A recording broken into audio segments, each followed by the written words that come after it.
Hello बच्चों, welcome to रे classes online programme. आज हम आपको मैथमेटिक्स का जो सबसे इग्नोर्ड और इम्पोर्टेंट चैप्टर है लॉगरिथम वो पढ़ाएंगे। आप 10th से 11th में भी आए हैं। आप में से कुछ लोगों ने जो आईसीएसई बोर्ड में पढ़े हैं उन्होंने लॉगरिथम पढ़ा होगा थोड़ा बहुत, और जिन लोगों ने जो सीबीएसई बोर्ड के बच्चे हैं उनके सब सिलेबस में लॉगरिथम नहीं है। लेकिन ये चैप्टर है बहुत इंपॉर्टेंट क्योंकि इसकी एप्लीकेशंस बहुत सारे पार्ट्स में, इनफैक्ट हम एक तरीके से कह सकते हैं कि हर एक पार्ट ऑफ मैथमेटिक्स जो है, अलजेब्रा, कोऑर्डिनेट, ट्रिग्नोमेट्री और कैलकुलस, तीनों में ऑलमोस्ट इक्वली इन्वॉल्व है। अगर आपको इसकी प्रॉपर्टीज नहीं है तो आप बीच में कहीं फंस सकते हैं। इसलिए हम लॉगरिथम को आपसे ये पूरी रिक्वेस्ट करेंगे कि प्लीज इसको सीरियसली पढ़िएगा। ये चैप्टर काफी इंपॉर्टेंट है। और दूसरी चीज जो इस चैप्टर को और इंपॉर्टेंट बनाती है वो ये है कि इसका एप्लीकेशन फिजिक्स और केमिस्ट्री में भी है। मींस जब आप बहुत बड़ी चीजों को या बहुत छोटी चीजों को कैलकुलेट करने की कोशिश करते हैं तो उस टाइम में आपके पास कैलकुलेट करने का या तो आप कोई इलेक्ट्रॉनिक टूल यूज करिए, कैलकुलेटर एटसेट्रा, या फिर आपके पास ये एक टूल होता है लॉगरिथम, जिसको हम यूज करके अपनी कैलकुलेशंस को सिंप्लीफाई कर सकते हैं और अपना आंसर तुरंत ला सकते हैं। ठीक है, ये बेसिकली लॉगरिथम जो है ये एक टूल की तरह यूज किया जाता है जिसको हम कैलकुलेटिंग टूल कह सकते हैं। ठीक है, अब हम इसको समझते हैं कि लॉगरिथम की जरूरत हमें क्यों पड़ी। जब तक इंसान शुरुआत में जब नई काउंटिंग वगैरह इसने स्टार्ट की थी तो उसके पास एक लिमिटेड रिसोर्सेज होते थे, लिमिटेड चीजों को उसको मॉनिटर करना होता था। जैसे तो उसके पास कितनी गाय हैं, उसके पास कितनी भैंसे हैं, उन सबको काउंट करने के लिए तो उनको उंगलियों पर ही काउंट कर सकता था या पत्थर रख रख के गिन सकता था।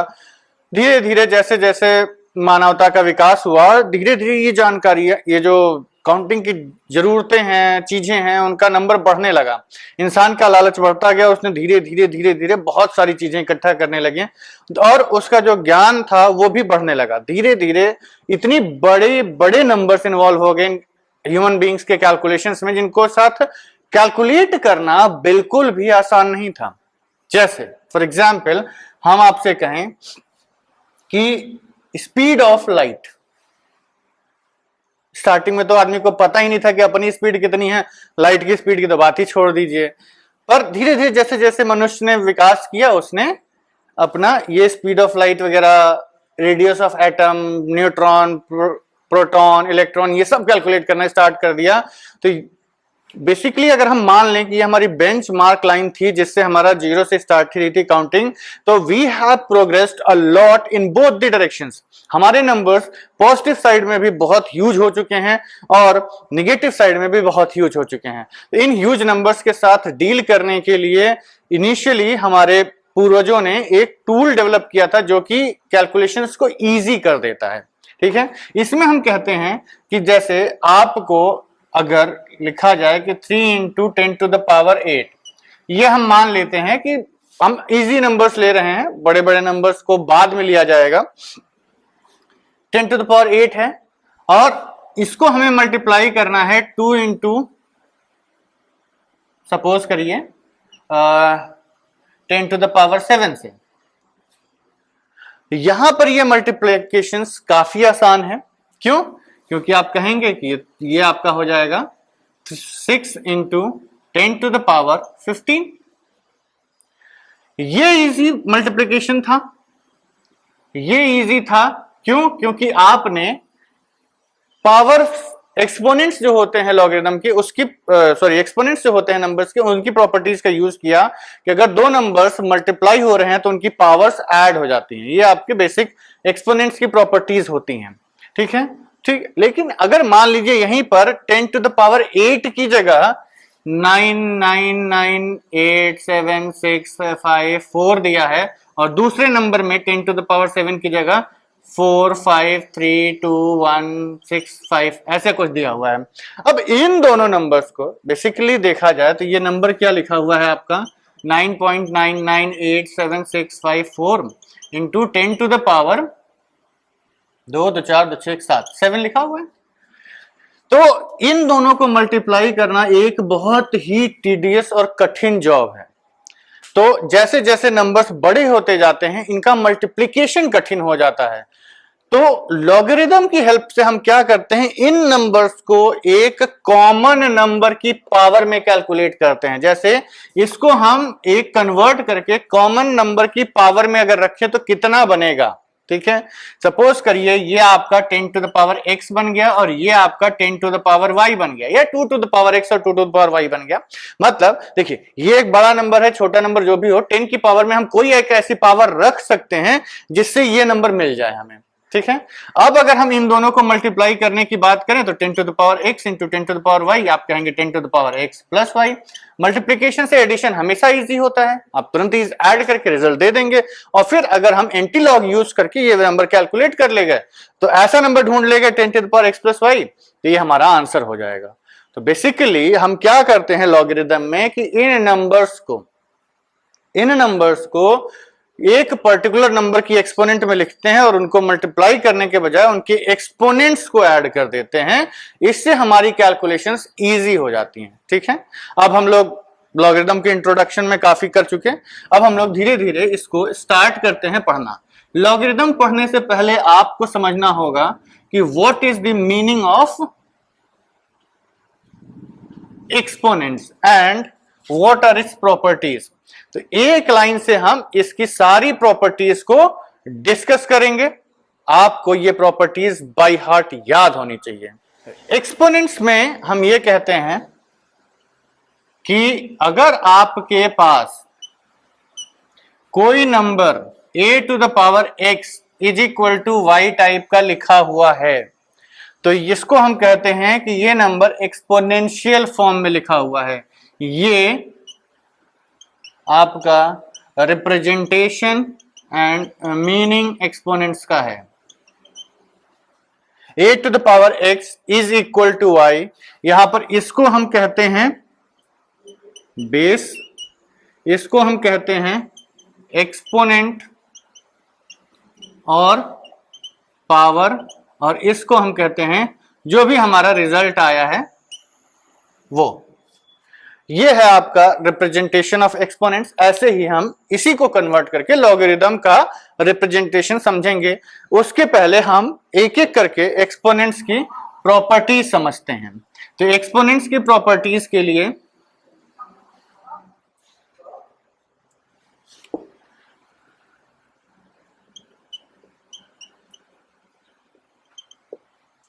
पहली प्रॉपर्टी, फर्स्ट प्रॉपर्टी आपकी होती है कि किसी भी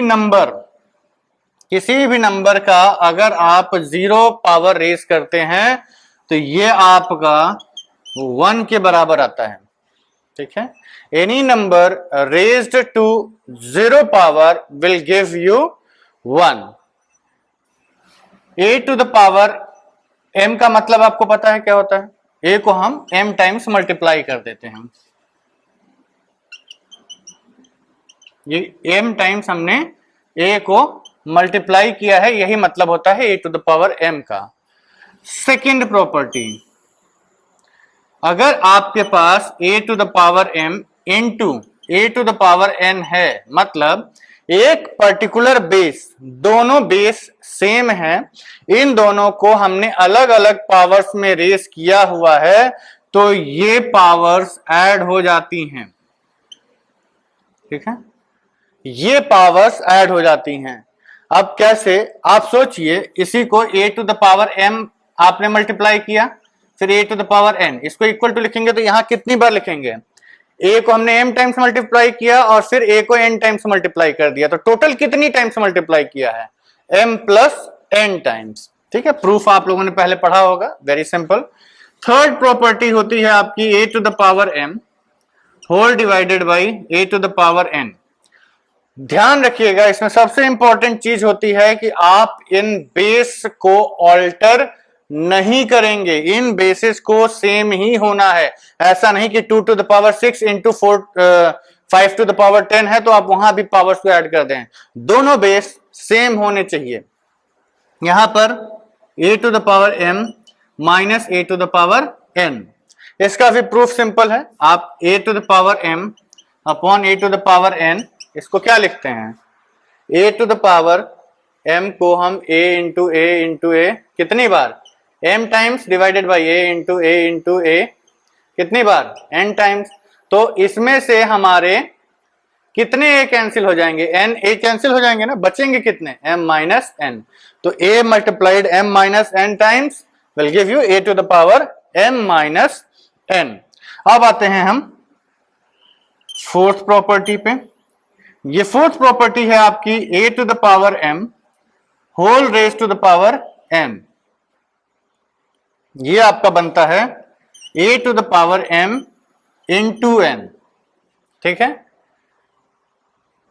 ये इंपॉर्टेंट है और इसमें एक छोटा सा इंपॉर्टेंट चीज आपको ध्यान रखना है, वो ये है कि आप, अगर आपका नंबर, ये इंपॉर्टेंट है आप लोगों के लिए, अगर आपका number a to the power m whole to the power n है तो a to the power m into n होगा, लेकिन a to the power m whole to the power n है तो ये a to the power mn के बराबर नहीं होगा। ये ध्यान रखिएगा, ये इसके बराबर नहीं है। ये तभी करेंगे जब ये ब्रैकेट यहां प्रेजेंट है। फॉर एग्जाम्पल हम आपसे कहें कि 3 to the power 2 whole to the power 3, ये क्या बनेगा, 3 टू द पावर 6। और अगर 3 to the power 2 to the power 3, तो पहले हम 2 की पावर 3 रेज करेंगे तो ये कितना आएगा, 3 टू द पावर 8। अंतर है ना, एक 9 के फैक्टर का डिफरेंस आ गया। तो ये है आपका ब्रैकेट का इंपॉर्टेंस। ये ब्रैकेट मिसिंग है तो आप इस चीज को ध्यान रखिएगा। अब हम पांचवी प्रॉपर्टी देख लेते हैं। द फिफ्थ प्रॉपर्टी सेज कि if you are given a number a to the power minus n, मतलब अगर आपका नंबर जो एक्सपोनेंट में रिप्रेजेंट है वो एक निगेटिव नंबर है तो इसको हम equivalently 1 by a to the power n भी लिख सकते हैं, ठीक है। Sixth property, a to the power 1 by n लिखा हुआ है, इसका मतलब होता है nth रूट ऑफ a, ठीक है। यहां हम बेस का रेसिप्रोकल कर रहे हैं, यहां पावर का रेसिप्रोकल कर रहे हैं। Please don't intermingle and gate confused. Power का अगर एक्सपोनेंट रेसिप्रोकल हो गया है तो ये रूट में जाता है, अगर एक्सपोनेंट नेगेटिव हो गया है तो नंबर रेसिप्रोकल में जाता है। सेवेंथ प्रॉपर्टी, अगर मान लीजिए आपके पास एक इस टाइप का नंबर दिया हुआ है तो इसको हम लिख सकते हैं a to the power m whole to the power 1 by n, और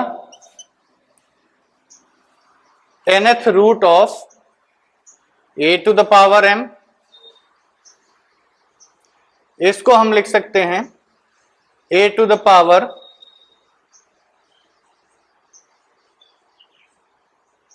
अगेन m बाई n, और a टू द पावर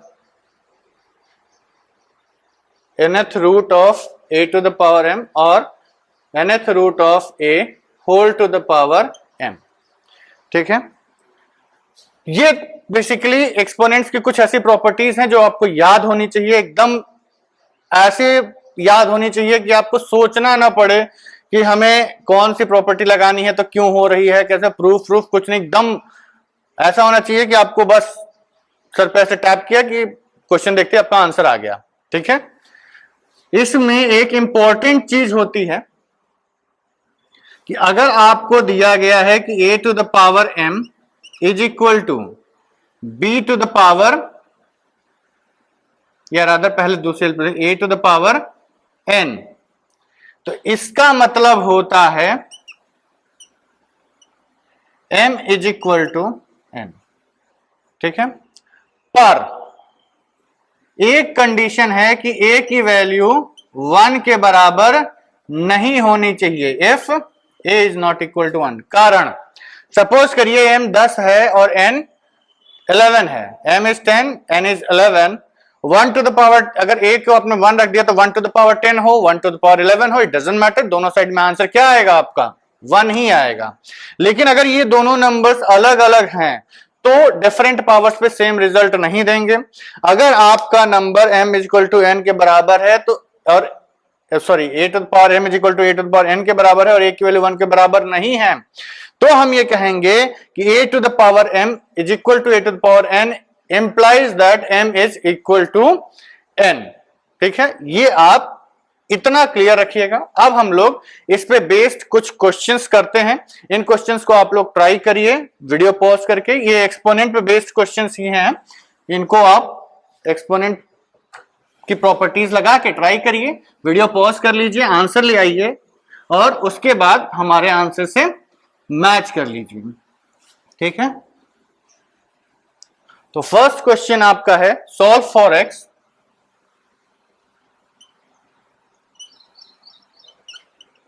और क्वेश्चन है आपका under root of 3/5 to the power, under root of 3/5 to the power 1 minus 2x is equal to 4 whole 17/27। Question तो देख के लिखना पड़ता है बच्चों। ठीक है, आप लोग वीडियो पॉज कर लीजिए, इस क्वेश्चन को ट्राई कर लीजिए and then we will see the solution. तो हम इसको सॉल्व करने स्टार्ट करते हैं, एक्सपेक्टिंग कि all of you have solved the question. तो सॉल्यूशन देखिए, पहली चीज, ये जो नंबर यहां लिखा हुआ है, ये जो नंबर यहां लिखा हुआ है, ये एक मिक्स्ड फ्रैक्शन होता है। ये केवल हम बेसिक्स का रिवीजन करा रहे हैं आपको, ताकि आपको ये सब चीजों की इंपॉर्टेंस पता रहे। ये मिक्स्ड फ्रैक्शन है ना, इसका मतलब क्या है कि यहां पर जो भी नंबर था उसको जब हमने 27 से डिवाइड किया तो 4 टाइम्स कंप्लीटली चला गया और 17 रिमाइंडर बच गया। तो यहां पर इफेक्टिवली आपको दिया हुआ है कि 3/5 raise to the power 1 minus 2x is equal to 27 times 4 plus 17 is 125।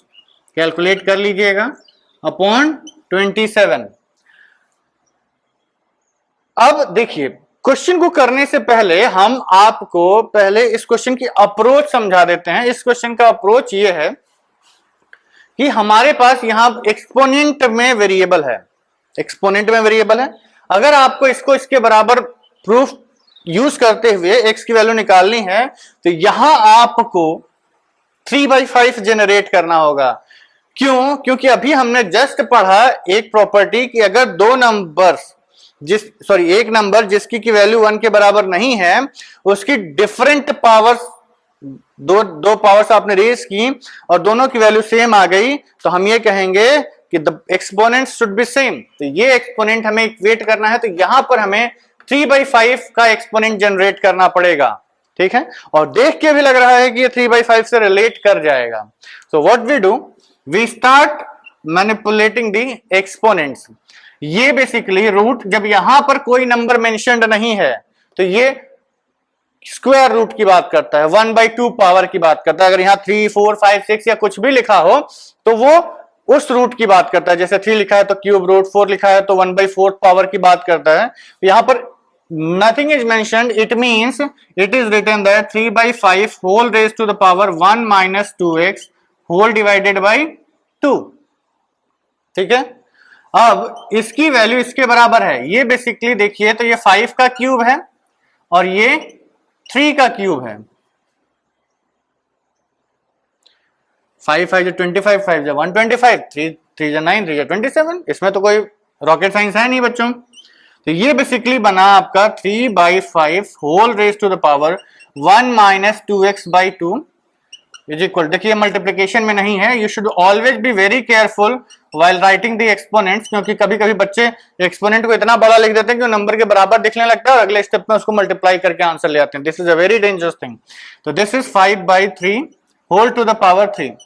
लेकिन ऑलमोस्ट सिमिलरिटीज तो दिखने लगी, लेकिन दिक्कत क्या है, यहाँ 3/5 है, यहाँ 5/3 है।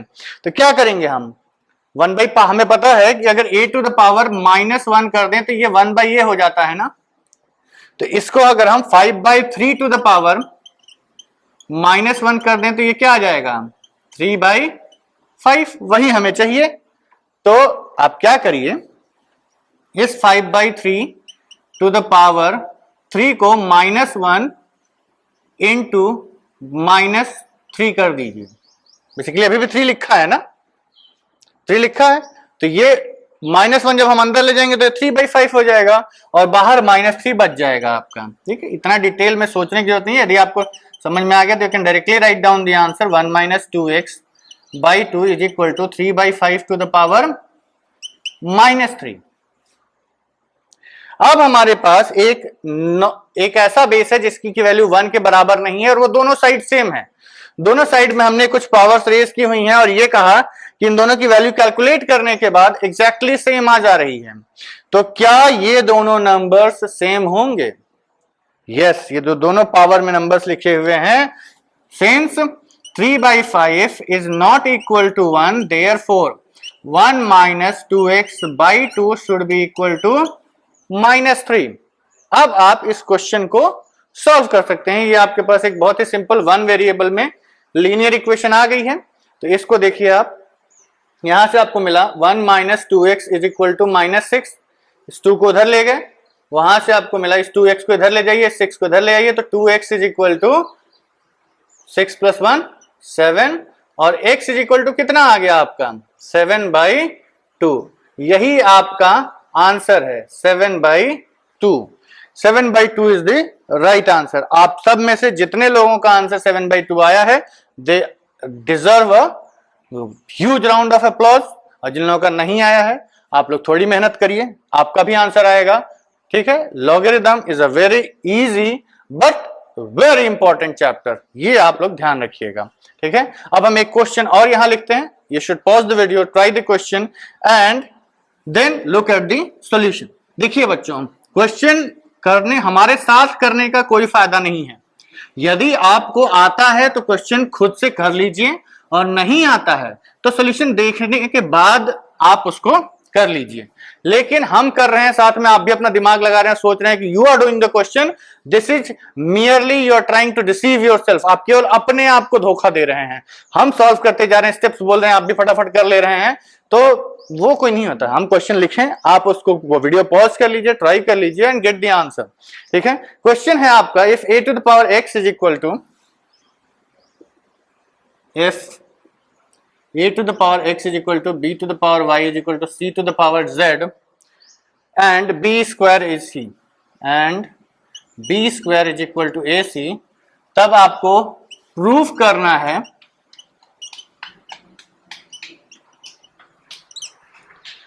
y is equal to 2xz upon x plus z, y is equal to 2xz upon x plus z। Video pause करिए, ट्राई कर लीजिए क्वेश्चन। आई होप आप सब लोगों ने सॉल्व कर लिया होगा। Let's see the solution.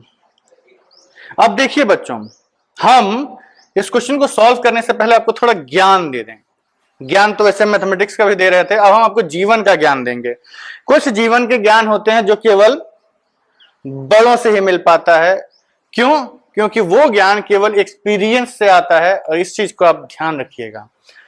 Questions आपके सामने आते हैं तरह तरह के, लेकिन आपको क्वेश्चन देखते ही उस पर टूट पड़ना किसी भी तरीके से बुद्धिमानी नहीं कहा जाएगा।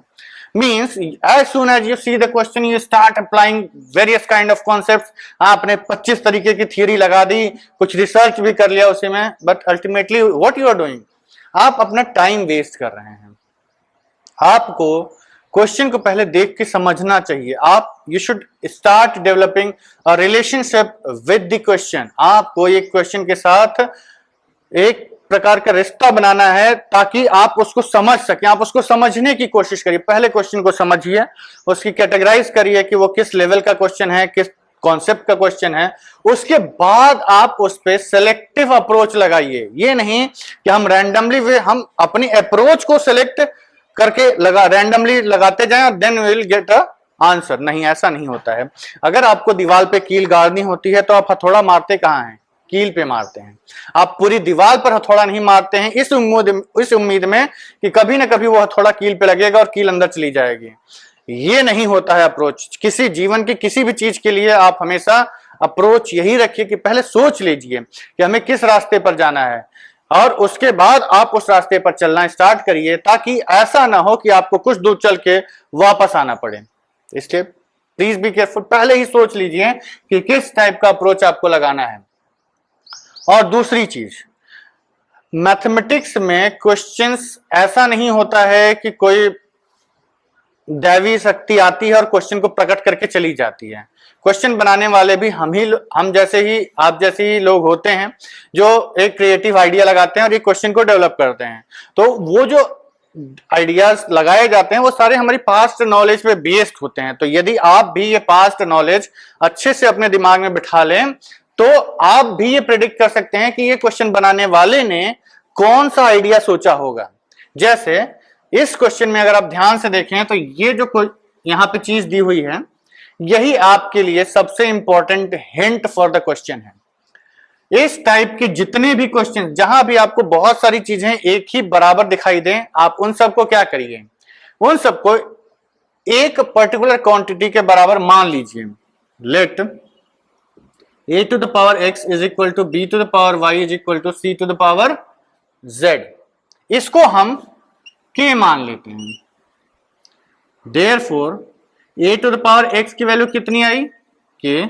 यहां से हम कह सकते हैं कि अगर हम दोनों तरफ 1/x पावर ले लें तो ये कितना हो जाएगा, या x रूट ले लें तो a is equal to k to the power 1/x आ जाएगा। ये हमारा रिलेशन 1 हो गया। ठीक है। Similarly b is equal to k to the power 1/y हो जाएगा और c is equal to k to the power 1/z। जब आप इसको इससे इक्वेट करेंगे तो k to the power 1/y, c की value k to the power 1/z। ठीक है। ये आपका रिलेशन 2, ये आपका रिलेशन 3। इन तीनों को हम क्या करेंगे, इन तीनों को हम इस रिलेशन में पुट कर देंगे। क्यों? क्योंकि हमारे पास एक और रिलेशन दिया हुआ है। ठीक है, इस रिलेशन को भी यूज करना ही पड़ेगा आपको। What we do, we put these values of a, b and c in this relation. तो मिलेगा आपको b square that is k to the power 1/y whole square is equal to a into c, k to the power 1/x into k to the power 1/z। ठीक है। यहां से आपको मिलेगा, हमें पता है कि अगर x ब्रैकेट के बाहर पावर्स होती हैं तो k to the power 2/y powers get multiplied, और दो नंबर्स सेम होते हैं, मल्टीप्लाई हो रहे हैं तो उनकी पावर्स क्या हो जाती हैं, 1/x प्लस 1/z। यहां पर आपके दिमाग में एक डाउट आ सकता है कि हम कहेंगे, थोड़ी देर पहले तो हम चिल्ला रहे थे कि यहां आपको मेक श्योर करना पड़ेगा कि k की वैल्यू 1 हो तभी हम इन एक्सपोनेंट्स को इक्वेट कर सकते हैं। यहां तो ऐसा कुछ दिया नहीं हुआ है। ठीक है, I agree with you, this doubt is very much genuine कि अगर हमारे पास गिवन नहीं है तो हम ये कैसे कह सकते हैं यहां से कि ये दोनों एक्सपोनेंट्स बराबर होने चाहिए। देखिए बच्चों, क्वेश्चन में जो दिया हुआ है उतने को ही हमें यूटिलाइज करना है और हमें एक आंसर भी लाना है। इस टाइप के डाउट्स यदि हम अपने दिमाग में लेके आएंगे तो क्वेश्चन कर नहीं पाएंगे। तो इसलिए आप जो चीजें इनहेरेंटली समझ में आ जाती हैं उनको आप मान लीजिए। ठीक है, हम यहां लिख भी देंगे कि assuming k is not equal to 1, k को हम 1 के बराबर नहीं मान के ही इसको इक्वेट कर रहे हैं। ये मिलेगा आपको 2/y is equal to 1/x plus 1/z। अब इस क्वेश्चन में कुछ भी नहीं बचा है, अब आप केवल इस रिलेशन को सॉल्व करिए, आपका आंसर आ जाएगा। ये 1 ही है बच्चों, हमने इसको काटा नहीं है। ये आपका आएगा, यहां एलसीएम लेंगे तो क्या मिलेगा, 2/y is equal to x plus z upon xz। I think हमें आंसर दिख गया है। आप इस क्रॉस मल्टीप्लाई कर दीजिए तो y की वैल्यू इधर आ जाएगी, ये उधर चला जाएगा, तो y is equal to 2xz upon x plus z। Hence proved. जब हम छोटे थे तो हमें ये लिखने में बड़ा मजा आता था, बिकॉज इट सिग्निफाइज कि आपने क्वेश्चन को सक्सेसफुली कर लिया है। क्वेश्चन में यदि आंसर निकालना होता है तो हमें ये नहीं पता चलता है कि क्वेश्चन हमारा सही हुआ है या गलत हुआ है। लेकिन अगर हमें क्वेश्चन में आंसर नहीं निकालना होता है, केवल प्रूव करना होता है, तो हमें यह पता होता है कि हमारा आंसर सही आया है, हमने जो किया है वह सही है। सही रिजल्ट आना अपने आप में एक बहुत अच्छी चीज होती है, और एग्जाम हॉल में ये पता चल जाए तो इससे अच्छी बात क्या है। आप बाहर निकलते ही श्योर शॉट कह सकते हैं कि आपका आंसर सही है। ठीक है, तो एक्सपोनेंट्स के लिए इतना काफी है। अब हम लोग लॉगरिथम स्टार्ट करेंगे। लॉगरिथम स्टार्ट करने से पहले हम आपको एक चीज कहना चाहते हैं कि देखिए, चीजें कभी कठिन या आसान नहीं होती हैं। कठिन या आसान नहीं होती हैं, चीजें कठिन या आसान बनाई जाती हैं। आईआईटी जेईई का पेपर में हर टाइप के क्वेश्चंस होते हैं। वो हर टाइप के क्वेश्चंस इकट्ठा करते हैं और बच्चों को सेग्रीगेट करना स्टार्ट करते हैं। मींस 30% क्वेश्चंस एवरेज होते हैं, 30% क्वेश्चंस अबव एवरेज होते हैं और 30% क्वेश्चंस कठिन होते हैं। तो आप का जो एम है, देखिए आपका एम तो पूरे के पूरे 100% क्वेश्चंस कर लेना होता है, लेकिन ये सोच के चलना कि आईआईटी जेईई का क्वेश्चन कठिन ही होगा, ये गलत सोच होती है। 10% क्वेश्चन किसी भी बच्चे को, आप जो मैथमेटिक्स का स्टूडेंट हो उसको ले जाके आप आईआईटी के एग्जाम में बैठा दीजिए, he will be able to crack 30% questions. जो बच्चे थोड़ी सी मेहनत की होगी वो 30% क्वेश्चंस और कर ले जाएगा। मतलब अगर 30 क्वेश्चन का पेपर है तो 20 क्वेश्चन तो हर बच्चा कर ही सकता है जिसने थोड़ी सिंसियरली तैयारी की हो। 10 क्वेश्चंस वो होते हैं जो आपको रैंक को ऊपर नीचे उछालते हैं। तो आप अगर एक्यूरेसी के साथ करते हैं तो वो 20 क्वेश्चन आपके कभी गलत नहीं हो सकते। ठीक है।